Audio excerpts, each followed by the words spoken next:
Hi there, and with horrible February nearly out of the way, which is basically January continued, there's finally no reason to have the blues anymore. Right? I'm Mahin Kesore for pcgamer, and here are 5 new indie games that came out last week on Steam. If the grim psychedelia of Devil Daggers is too normy for you, Bone Dust is a new first-person bullet hell shooter with a truly nauseating art style. Anyways, developed by Finnish studio Platonic Partnership, also responsible for fascinating oddities like Lydia and Voltage High Society, Bone Dust is about lobbing rapid burst packs of cards at horrendous enemies that resemble Deep Dream's sordid imagining of a circus. Don't worry though, this isn't a card game. You're locked in a simple large arena where you'll dodge projectiles and shoot encroaching baddies. It's a freebie early access game, and the current build has 1 arena, 1 boss fight, but more will be added during the 1 to 3 month development period.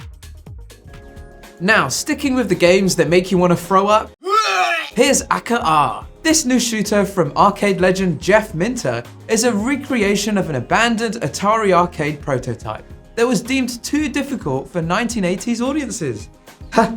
Those idiots. Nowadays, it's not the obscure game it used to be. A ROM leaked in 2019, and the 1982 game appeared in the Atari 50, the anniversary celebration. This modern take is probably the best way to play Akka Arrh for all except a few retro buffs. Glazed in Minter's signature CG surrealism, the objective is to shoot at and survive waves of enemies whilst also preventing those enemies from building towers. There are 50 levels, and by all reports it's a tricky game to wrap your head around if you're from the 80s. But perseverance is key. As always with Minter outings, it's a true sight to behold. The Pale Beyond is about surviving a doomed polar naval expedition. That's already a terrifying prospect, but it gets worse.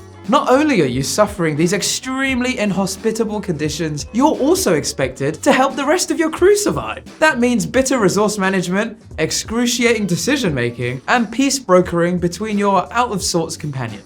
The creators of The Pale Beyond have definitely done their research on a handful of historical polar survival stories. So expect a tense, doom-laden survival experience akin to, say, Frostpunk. So, this game has a tanuki in it. Do I need to say any more? This is the Pocky and Rocky revival you've been waiting for. While Reshrined closely resembled the old 1992 SNES top-down shooter, it's actually an entirely new game. Studio Natsume Atari has remained true to the original colourful 16-bit pixel art, and the game is functionally the same, with Pocky, a Shinto shrine maiden, and Rocky, a tanuki of course, moving around gorgeously illustrated fantasy arenas, popping off all manner of whimsical foe. 2-player cooperative play is probably the highlight here. But if you love retro action but dislike the associated difficulty, there's an extra easy mode too for those of you born in the 80s.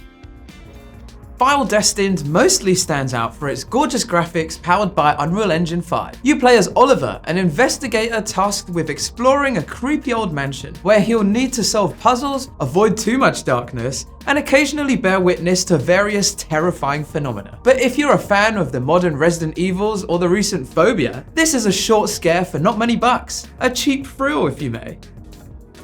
And that's all we got time for today. Make sure you look after yourselves and be sure to like, comment, and subscribe to pcgamer's YouTube channel. Till next time, see ya! Angela Bassett did the thing, Viola Davis, my woman king. Angela Bassett did the thing, Viola Davis, my woman king. Angela Bassett did the thing, Viola Davis, my woman king. Angela Bassett did the thing, Viola Davis, my woman king.